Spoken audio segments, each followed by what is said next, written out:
Munetaka Murakami. The big news today, obviously. Can you talk to us a little bit about how this guy profiles? It seems like he's like the guy that teams potentially are targeting, but he's not like an Otani or a Sasaki type of like impact talent, right? What did you glean in your reporting from executives and from people around the game as to what to expect from a guy like that? Yeah, I think there are three big names to know coming over from Japan likely to be posted this winter. Murakami is probably the most famous of this group. My colleague Will Salmon at The Athletic helped on a story. We kind of broke all these guys down with a lot of perspective from the scouting realm. Murakami's really interesting because he's a bona fide power hitter. Some scouts have graded him at a 70 or 80 grade power. I mean, elite, real stuff. But it's really the other parts of his game that are more questionable. The big concern is the contact rate, the strikeout rate. There's a lot of whiff, and it's a little bit unknown how his game will translate when he's facing major league pitching every night. In Japan, he has not handled velocity very well at all, a 63% contact rate against 93 miles an hour plus over the past 3 years, and an even worse contact rate against breaking stuff. In PB is a lower strikeout rate than MLB, so this seems to me to profile as someone who can hit 30 plus homers and is also going to strike out at a 30% plus clip in Major League Baseball with probably not a lot of defensive value. He can play third. He's probably better suited for first. He might not be great at either position. So who is going to be willing to bet on his power? And then also see, can he make adjustments? Can he make more contact, learn to hit velocity better? Because if so, there could be some really big upside in Murakami's bat. Is his posting, the timing, like kind of more advantageous because of the fact that a lot of free agency kind of gets pushed back to the end of the winter, and now his clock is ticking already? Yeah, I don't know if that was the strategy behind it or not, but I like it. It forces some action. He has 45 days to negotiate with MLB teams. He will be signed by, I think, December 22nd is going to be the deadline there. So if you're one of these other big ticket free agents who might be looking to push things into January or February, or maybe not looking, but that's just how the market seems to play out in recent years, some teams might be willing to pivot and move on to a guy like Murakami. Yeah, I mean, maybe the timing is good, maybe the timing's bad, because my hopes is that what we saw in the World Series this year, that contact is a way of winning games, and hopefully it's a way forward. But what you're talking about from this guy is the prototypical Major League Baseball player. Hits 30 homers and punches out 30% of the time. So I guess two questions is, do you believe that what we saw kind of in the postseason is a way teams are going to start to kind of move forward? I guess that would be my only question right now. I'll follow up after. Yeah, I think quietly, I mean, you would probably know better than I, Kevin, but I think quietly behind the scenes, we've already been seeing a shift back toward contact for the past couple of years. Look at the Milwaukee Brewers, who have built a team through kind of pesky contact type hitters and speed. Some of the new rules have incentivized that a little bit more.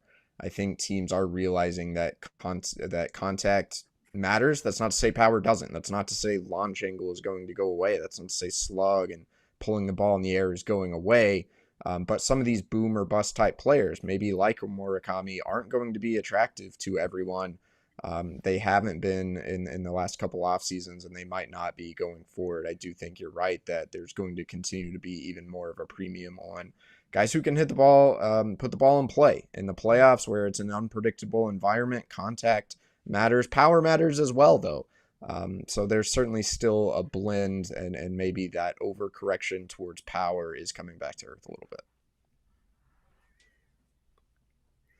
All right, Cody, I feel like I need to ask you about Tarik Skubal because like that's all you're going to get asked about this entire winter. From your interactions with Scott Harris, from knowing that front office and kind of how they operate, where do you place your bets here? What are the chances that Skubal is a Tiger next season? And real quick, can I just say one of the issues that I feel like I have with baseball is that teams now think like, oh, what's going to happen after next season? What about if the Tigers go all in, win the World Series this year? If they lose Skubal, who cares at that point? Like flags fly forever. I don't know why you wouldn't go all in, try to win. And then if you miss out on Skubal, fans would be a little bit more like, well, we had a great final year with him. But if you trade him away now, it feels like a faction of that fan base will be upset and will never get over it because he will go somewhere else and he will win. Anyway, to you. It's a hard spot to be in, right? This is why executives make the big bucks, because if you make a push and don't win at all and then Skubal walks for nothing, how are we going to look back on that decision in 2 or 3 years? I do think if you have the best pitcher in baseball, I do think that represents a real window. That doesn't mean your window closes after Skubal leaves when you have a good organization with a lot of young talent on the rise, but we've seen what Skubal can do in the playoffs. This is just speculation in my personal opinion, but I think it would be wise for the Tigers to pick a lane. Either accept the fact you're not going to re-sign him and you're really playing the long game and look long and hard at trading him, or you have to make a more meaningful push to win the World Series in 2026. That means spending, that means blocking some young players with a veteran bat or two in this lineup. That means going after some big ticket swing and miss relievers. That's a compelling argument, something fans would love. We also haven't seen in the Scott Harris era really the idea that the Tigers are going to pursue free agency at that level, that is their MO as an organization. That would require a little bit of a pivot. So what's going to happen? I'm not sure, but I'm not sure trying to thread the needle here is the right answer.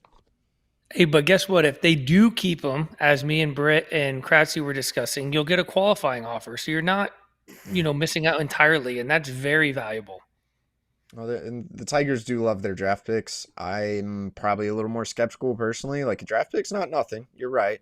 But the value of a compensation round pick compared to what you could get if you traded him right now, the trade return is obviously better. And I'm not saying they should trade Skubal, but I'm saying I understand that thinking and why it seems like a decision point for the Tigers this winter. If they move in that direction, is it a clear step back? I mean, you mentioned all the things that you could get for them, but is it a clear step back? Because when we go into the when we go into the postseason, okay, they're set up where Skubal's going to pitch game 1 and game 5. They have to figure out how to win one more.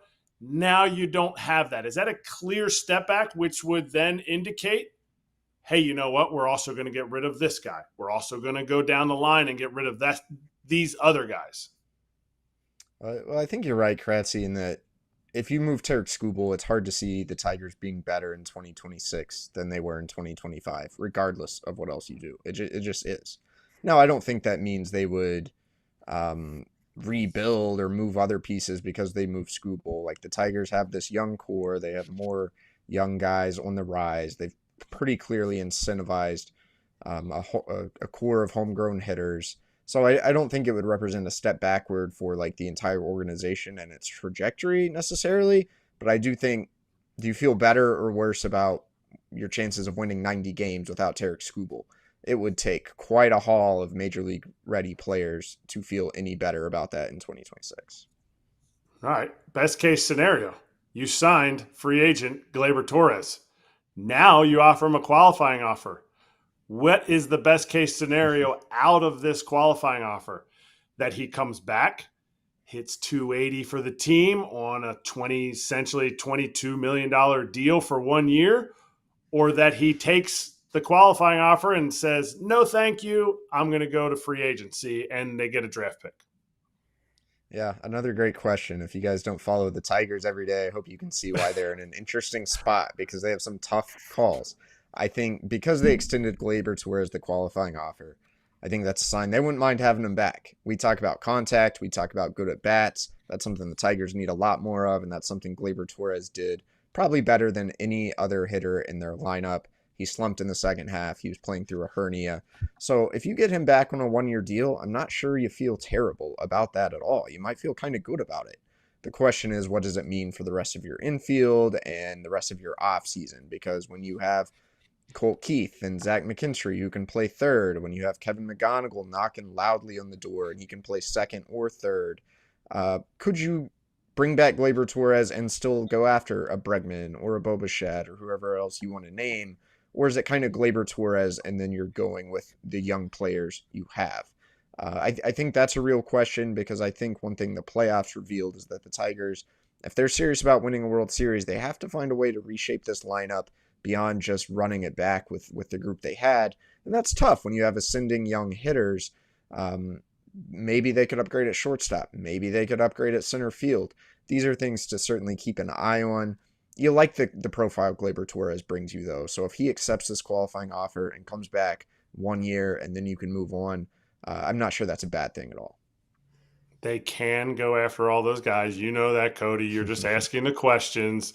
But the biggest question I have, are the Tigers 2025 first half Tigers, or are they 2025 second half Tigers going into the 26th season? Yeah, I think the answer, right, it's not the fun answer, but the answer is neither. There's some blend of that. They had the weirdest possible season, and they kind of had a very weird season the year before that. They won 86 and 87 games.